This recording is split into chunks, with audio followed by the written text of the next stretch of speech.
नमस्कार, मैं M K. Jha astrologer Karmanyavadika astro channel में आप सबका हार्दिक अभिनंदन। हमारे कुछ व्यूअर्स हमारे निजी व्हाट्सएप पर ढेर सारे प्रश्न पूछते रहते हैं। आग्रह है कि हमारे वीडियो पर लिंक पर जाकर के ही जो प्रश्न पूछना वो आप पूछें, मैं उनका जवाब दूंगा आपको। कई सारे प्रश्न इकट्ठे हो गए थे तो मैंने सोचा कि एक वीडियो ही बना देता हूँ सारे प्रश्नों का जवाब लेकर के। आप संपूर्ण वीडियो देखें, आपको अपने सारे प्रश्नों के जवाब मिल जाए। ये सारे वीडियो पूजा से संबंधित, दैनिक पूजा से संबंधित, घर में क्या करना चाहिए, कैसे करना चाहिए, नहीं करना चाहिए, किस चीज से परहेज करना चाहिए, उन सारी चीजों पर आधारित है। आपके प्रश्न भी कुछ इसी तरीके के थे। सर्वप्रथम मैं शुरू करूंगा मूर्ति से कि घर के अंदर मूर्ति कैसी रखनी चाहिए। तो शास्त्रों में विधान है कि घर के अंदर 2 इंच से ऊपर और 9 इंच के नीचे, यानी 9 इंच तक की मूर्ति घर के मंदिर में आप रख सकते हैं, उससे ऊपर नहीं।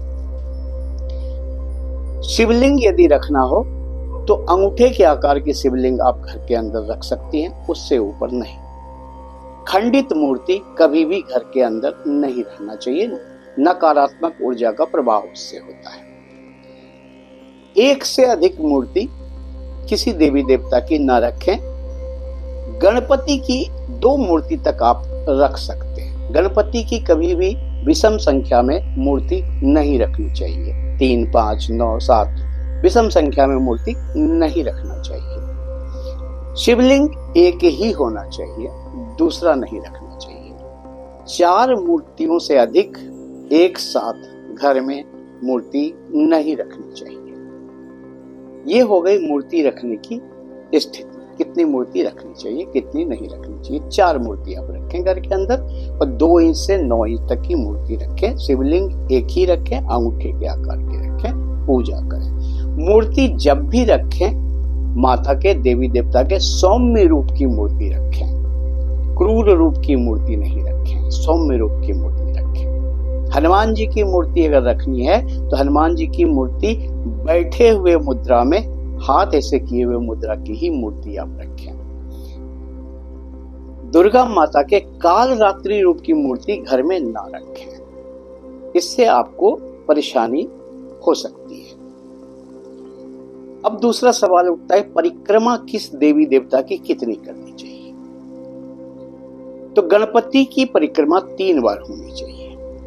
हनुमान जी की परिक्रमा 3 बार होनी चाहिए। विष्णु जी और उनके अवतार की परिक्रमा 4 बार होनी चाहिए। सूर्य की परिक्रमा 7 बार होनी चाहिए। शिव की परिक्रमा आधी होनी चाहिए।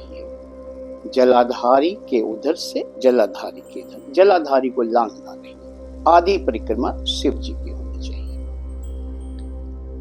देवी दुर्गा समेत जितनी भी देवी है, देवी माता हैं, जितनी भी है, उनकी एक परिक्रमा होनी चाहिए।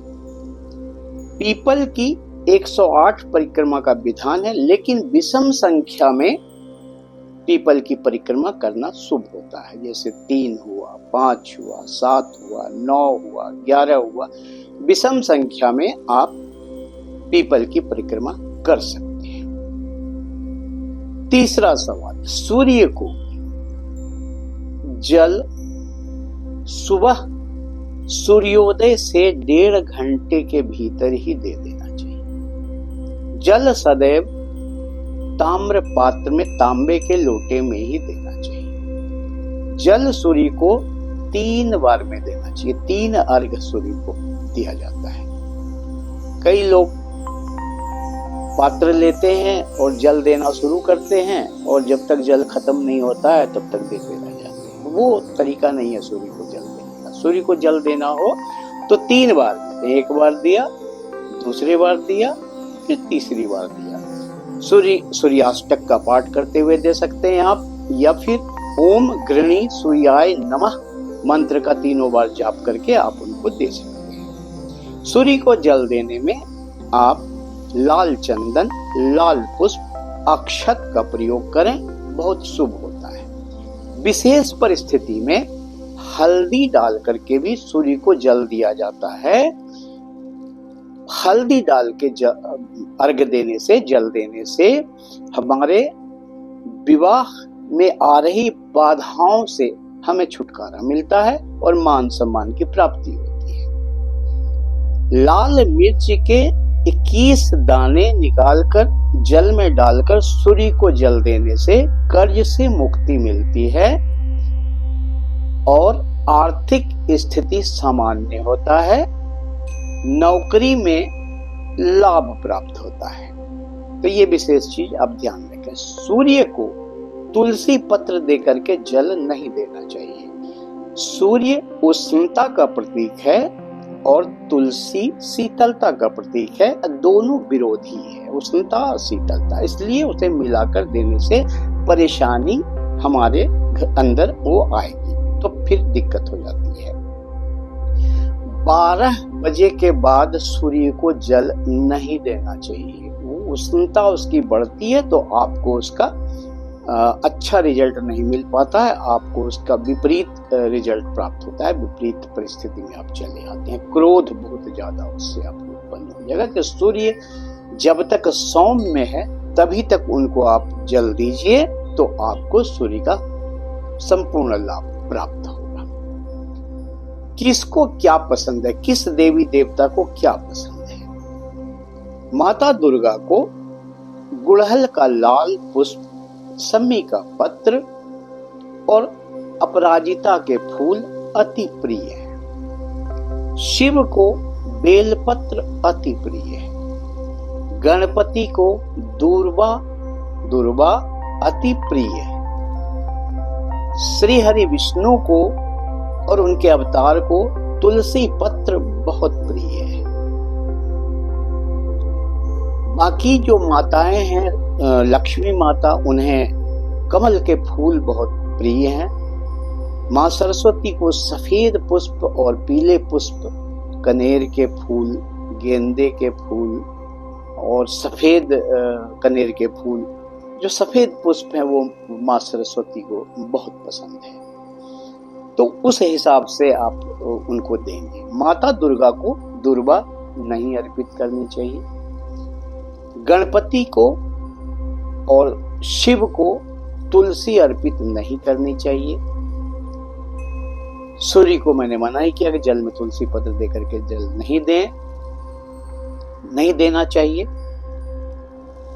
नीचे गिरे हुए पुष्प, जैसे पुष्प जमीन पर गिर गया हो, फिर उसे उठा करके पुष्प नहीं चढ़ाना चाहिए, वो निषेध हो जाता है, वो पुष्प खंडित हो जाता है। उससे पूजा करने से आपको पूजा का फल प्राप्त नहीं होता है। जैसे आप बहुत ऐसे पुष्प हैं, जैसे रात की रानी है, वो जमीन पर ही गिरती है और लोग उसे बटोर करके सुबह चढ़ाते हैं। सदैव उस पुष्प के नीचे, जब आपको उस पुष्प की आवश्यकता, उस पेड़ के नीचे चादर बिछा दीजिए, उस चादर पर रात भर उनको गिरने दीजिए, फिर आप सुबह वहां से लेकर के आप चढ़ा सकते हैं। लेकिन जो पुष्प जमीन पर गिर चुका है उसे आप उठा करके ना चढ़ाएं, उससे आपको लाभ की प्राप्ति नहीं होगी। मंदिर जब भी आप कभी प्रवेश करते हैं तो प्रवेश करते हुए ही मंदिर में घंटी बजानी चाहिए। पूजा करके जब आप मंदिर से वापस आते हैं मंदिर से, तो घंटी नहीं बजानी चाहिए। स्त्री जाति को खुले बाल रख करके किसी भी देवी देवता की पूजा नहीं करनी चाहिए। स्त्री जाति को स्नान करने के बाद बाल, भीगे हुए बाल, उससे टपकता हुआ पानी हो, उस परिस्थिति में पूजा नहीं करना चाहिए, पूजा खंडित हो जाता है। स्त्री जाति को मंदिर में या घर पे भी नारियल नहीं फोड़ना चाहिए।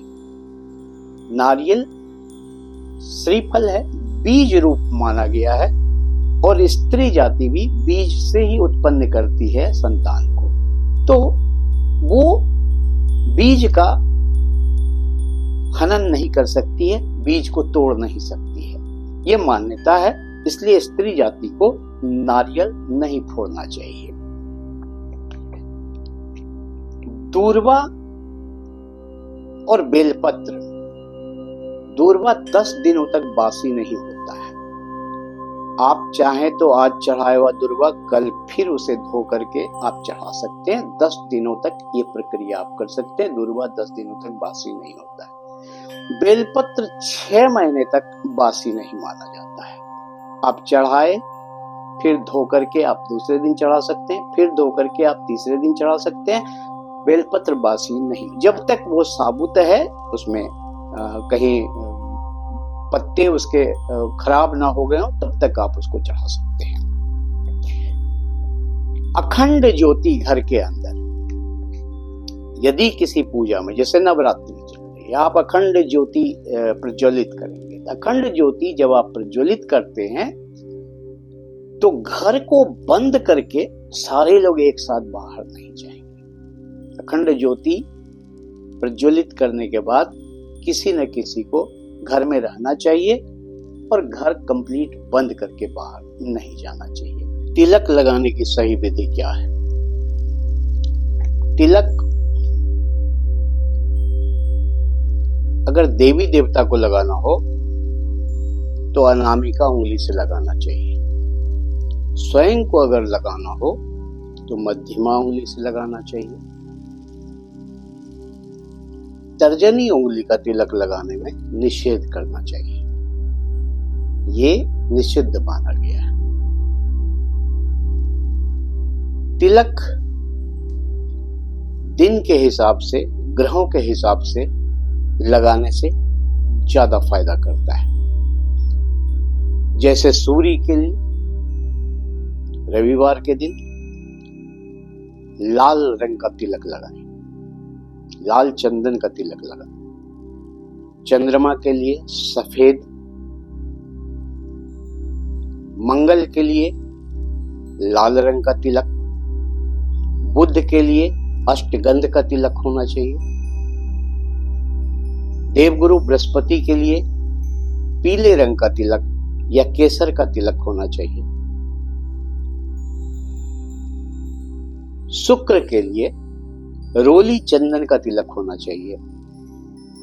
शनि, राहु और केतु के लिए कंडे का या धूप बत्ती के राख का तिलक होना चाहिए। अगर इस तरह से आप तिलक का प्रयोग करते हैं, तिलक लगाते हैं, तो आपको इसका संपूर्ण लाभ मिलता है।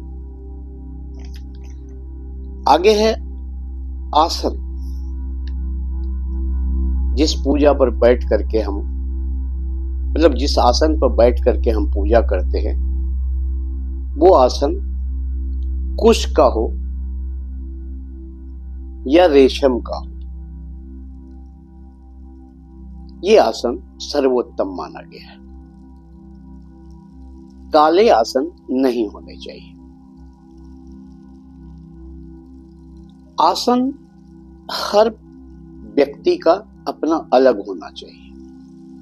पूजा संपन्न हो जाने के बाद आसन को मोड़कर रख देना चाहिए, ऐसे ही उसे नहीं छोड़ना चाहिए। इससे उस आसन का निरादर होता है।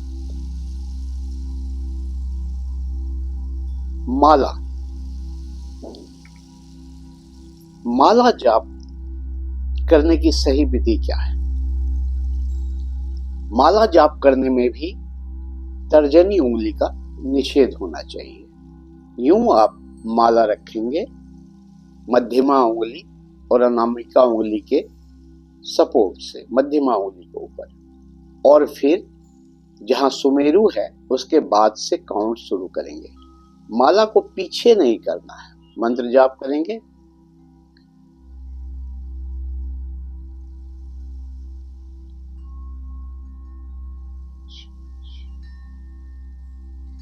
यूं करेंगे आप, जैसे आप अनामिका उंगली पर रखें, मध्यमा और अंगुष्ठा के सपोर्ट से माला को आगे करें, तर्जनी उंगली का निषेध करें। ये सही विधि माला के जाप करने की है। तो ये थे कुछ विशेष बातें। अंत में और एक चीज बता दूं कि किसी भी पूजा पाठ में यदि पति पत्नी एक साथ पूजा पर बैठते हैं तो पत्नी को सदैव अपने पति के दाहिनी ओर बैठना चाहिए पूजा के समय में, बाईं ओर नहीं बैठनी चाहिए, दाहिनी ओर बैठनी चाहिए पूजा के समय। इन छोटी छोटी बातों को ध्यान से जब आप देखेंगे, समझेंगे और इस तरह से आप पूजा करेंगे सारी चीजों को समझते हुए, तो पूजा का सही माने में आनंद भी आएगा और लाभ भी प्राप्त होगा। तो आज के लिए बस इतना ही। यदि वीडियो अच्छा लगा हो तो आप लाइक करें, शेयर करें, कमेंट करें और सब्सक्राइब करें। एक आग्रह है कि आप सबसे कि आगे से जो भी प्रश्न आपका हो वो वीडियो के लिंक पर जाकर के ही प्रश्न डालें। आपके सभी प्रश्नों को मैं पढ़ूंगा और जवाब देने की कोशिश करूंगा। आप अपना ख्याल रखिए। तब तक के लिए हमें आज्ञा दीजिए। नमस्कार।